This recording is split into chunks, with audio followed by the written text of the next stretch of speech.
I remember when I decided to purchase my very first self-help book. It was Tools of Titans by Tim Ferriss, and I'll never forget the impact that that book left on me and all the valuable lessons that I learned from it. It was the catalyst for my personal development journey, and it was a big inspiration towards starting this channel, actually. Since then, I've been on a quest that involves me developing more and more discipline, getting smarter, and getting more stuff done in a quicker amount of time. I read every self-help book I could buy in the top 5 books that changed my life videos from every popular personal development channel and made it my mission to get slightly better with each day that passes by. Through this, I've developed an obsession towards improving myself and becoming more disciplined, and to be honest, this is not healthy. Well, sort of.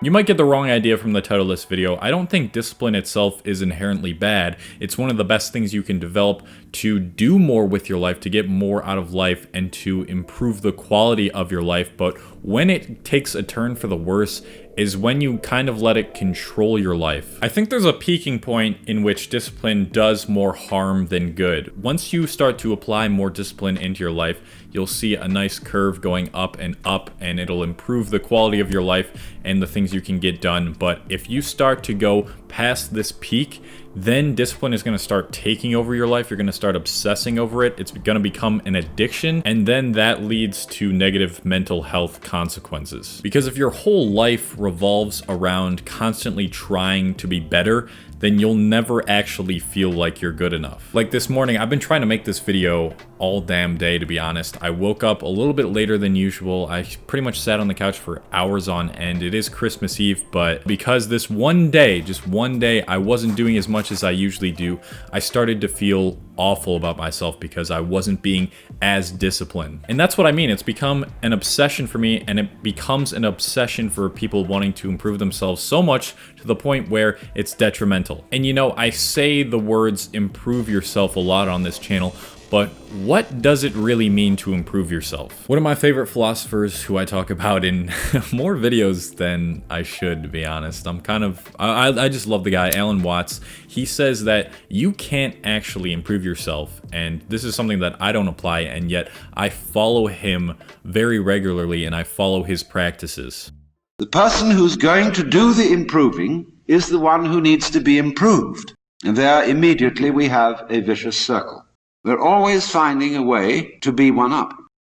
You see, the reason you want to be better is the reason why you aren't. I want you to think about what he said there for a second. The reason why you want to be better is the reason that you aren't. If the goal is always to be more disciplined, to work more hours, to hustle as much as you possibly can, then you're constantly wanting more. You never feel like you're enough. And that's why the self-improvement space on YouTube and other platforms can actually do more harm than good sometimes, because a lot of these self-help gurus are telling people to hustle as hard as they possibly can, stay up till 4 a.m., the grind, only focus on your work, on your business for hours on end. And yet, what is really healthy about that? Because you're probably gonna be making more money. Is that what you really care about? Getting more out of in life instead of fulfillment, instead of happiness? I don't think that working your ass off all day is the healthiest way to approach life. It's actually healthier to not be as disciplined sometimes. I try to talk about this a lot, but I think there needs to be a good balance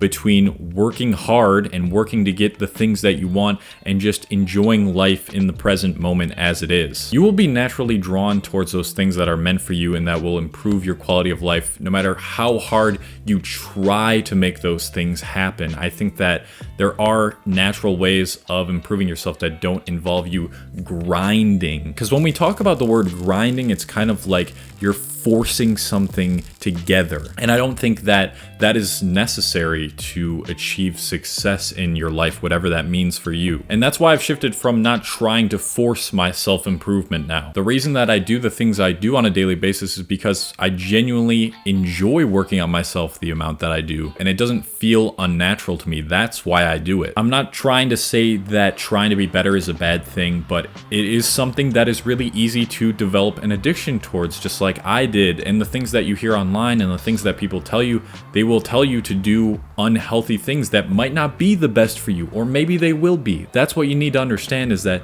not everything that I'm going to tell you or everyone else is going to tell you in the self-help space will always work for you. And I want to say this because I noticed recently, actually my friends told me this, and I started to notice that I was kind of imposing what I believe my friends should do with their life and how they should govern their lives. A couple of my friends are also YouTubers that I live with, and they have completely different schedules from me. One of them wakes up at like 2 p.m., the other one at like 4 p.m., and yet they still enjoy their lives. They still run successful YouTube channels and get work done. And I'm thinking to myself, how could they possibly like themselves in their life based on that type of schedule and like the other habits they have, not eating healthy sometimes? And yet I just needed to take a step back and like, that is their life. That has nothing to do with me, and they're not asking for my opinion on that. And that's when self-improvement starts to become incredibly toxic, because like I said, to be frank, nobody really knows what's good for you. Like, how do I know that cold showers are gonna be good for you? Or what's best for you, I guess. I'm simply just sharing my experience, sharing what's worked for me and a lot of other people to live more happy and fulfilling lives. But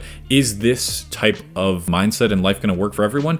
Probably not. If you want to be the type of person that I am specifically, then yeah, you got to do some of the things that I do and have made as habits. But people can still succeed by not, waking up at 4 a.m. to lift weights and just grinding for like 10 hours a day. Like, you can still be successful without those things and without obsessing over discipline. The truth is, none of these self-help guys and girls have it all figured out like you think they do. Even me, I don't have it all figured out. We're all just kind of trying to figure it out as we go, share our experiences. No one really knows what the fuck's going on. And so you just need to figure out what works best for you and just be yourself. Don't try to be this perfect person that you see on the internet, because they're probably not really like that in real life. I'm sure they apply those things, but yeah, I'm also guilty of this too. Like, I am not the perfect person. I have a ton of flaws. I still do a bunch of unproductive things throughout my day. It doesn't have to be that serious. At least not all the time. Just do what makes you happy and gives you long-term fulfillment. All I've been doing recently is making YouTube videos. Actually, every other day I want to put out a video just to see that I can do it and see how much money that I'm gonna make off of AdSense revenue by doing it every other day. And guess what? I'm making pretty much the same exact amount of money that I was making when I was making videos twice a week. So I'm probably gonna stick to that, but I think that's just the universe's way of showing me that, dude, you don't need to try to force things and push yourself to be better and better all the time. Like, 2 videos a week is good enough, and it's what works for you, and that's what matters in the end. So yeah, apply the knowledge that I share on this channel. I'm still gonna be a self-help channel because I love teaching people how to better their lives, but just let yourself be sometimes. Don't let this self-help toxic hustle culture take over your life, because sometimes the best thing that you can do to improve yourself is doing nothing at all.